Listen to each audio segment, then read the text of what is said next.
Good morning. Mr. Mitchell, I don't know how you want me to start this. Shall I tell a little bit about life? And I'll tell you a little bit about myself. And I was born, of course, in Amsterdam, in Holland. Personally, I was born in 1935. And as you read in the book, Anne Frank was born in 1929. So that's 6 years older. Now, later on in life, when you're 30 and somebody's 36, it doesn't make such a big difference. But when you're 6 and you're in first grade, wow, and somebody else is in 6th or 7th grade, you look up. So I remember we went to the same school. And even though she was not a friend of mine, she was a very dear friend of my cousin. And the end of the story is that they both perished. Nobody survived. And so she was 16 and my cousin was 16. And I remember going to first grade and to second grade. I was not in a private school, I was in a public school like you, with all kind of boys and girls together, tall ones and short ones, and Jewish girls and boys and Christian boys and girls, and we all played together and we had a very, very good life. Holland is a very small country. We got lots of books and lots of pictures that will go around, and you can see it's also a very friendly country. And when I was in first grade, the war started. Now you remember a lot of things of first grade, so all I remember is I looked up in the sky and these airplanes came and soldiers parachuted down onto the ground. But there was no persecution yet. It was just German soldiers trying to occupy. So they have an army with tanks that comes in, and much faster is when you just take a plane and you drop soldiers.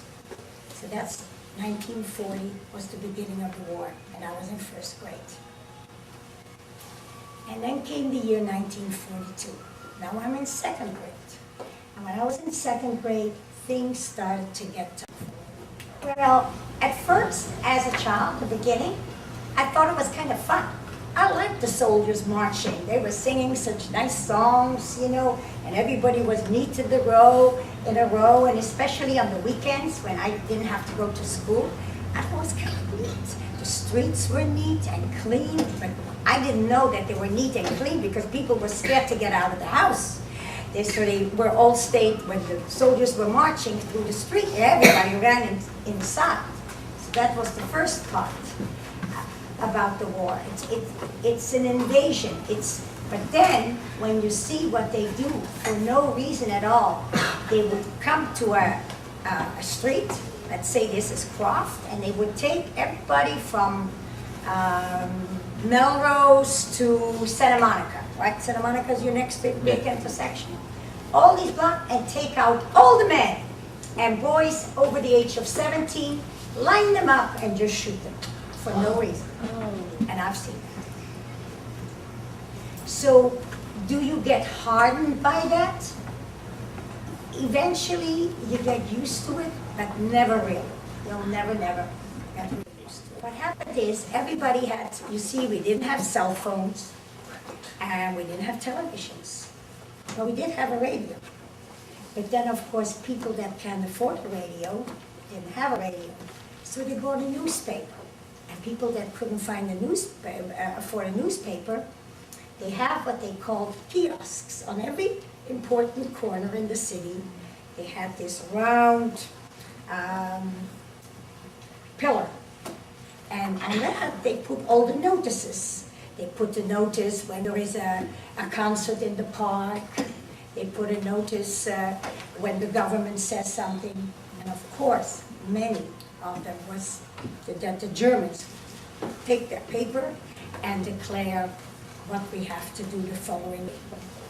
And they took upon themselves that they want to eradicate the Jewish people from actually from the whole world, but they couldn't go right away from the whole world, so they wanted to eradicate them from all the countries that they occupied in Europe. So one day there was this notice that all the Jewish children have to go in a separate school.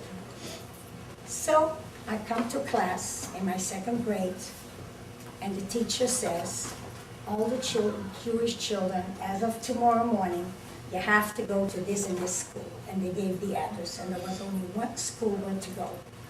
And we didn't have parents with cars who would take you. So some of us had to walk an hour or even longer to just get to school. Luckily, I did not live very far. I lived about 10 minutes, 15 minutes, so I was lucky. And we had to go all to this school. It was sad leaving your friends, but we lived with it. And then by the time we were in third grade, it really started getting bad. Because now not only the Nazis, the Germans, segregated the people, but they said, I'm going to put you away to concentration camp. And before you went to a concentration camp, you were kind of in a camp where it was more like a gathering camp. And the gathering camp in Holland was called Westerbork. And from there, the train went to the horrible institutions like concentration camps. There were concentration camps in Holland. There were 2. In Germany, there were many. One of them was Bergen-Belsen, which is the one where Anne Frank was sent. And not only Anne Frank, but most of the people from my country, because Germany is a neighbor, like Mexico and Canada. So they sent you usually to the country, to the camp that was closest to the country. And then people living in Hungary and Czechoslovakia, they went to Poland, where you obviously heard about Auschwitz, which was horrible. It wasn't even a concentration camp, it was an extermination camp. It didn't last there longer than 3 months. Luckily, my husband was there too. His whole family was there. Since he was young, he was 17 or 18, you took it for a little while, this harsh life. And then, luckily, he survived. But his mother, his father, and his brothers all were murdered. Comes from a whole different country. He was born in Poland. And in Poland, he was about 16 during the war. And then he escaped in the middle of the night with his dad. He went across the border to a friendlier country, Czechoslovakia. And there he was actually free till about 1944. And that 1944 was actually the worst. I told you, after that invasion, the Germans just went berserk. They had to win the war, but more important than winning the war was killing the Jews. They were so insane about it, so insane, that they would even give up a bullet to shoot anything else, just to shoot a Jew. That's how insane. It was totally insanity. So then they came in 1944, in September. My husband, I told you, they came into the house, and his father said, hide under the bed. So not only he went under the bed, at that time, there weren't so many, not everybody could live in their houses. You had to live in certain areas. So many families lived in one apartment, many families in one. So all his cousins, all his aunts lived. And when my husband went under the bed, his cousin also went under the bed. The Nazis came, everybody went on the truck to the station, to the concentration camp.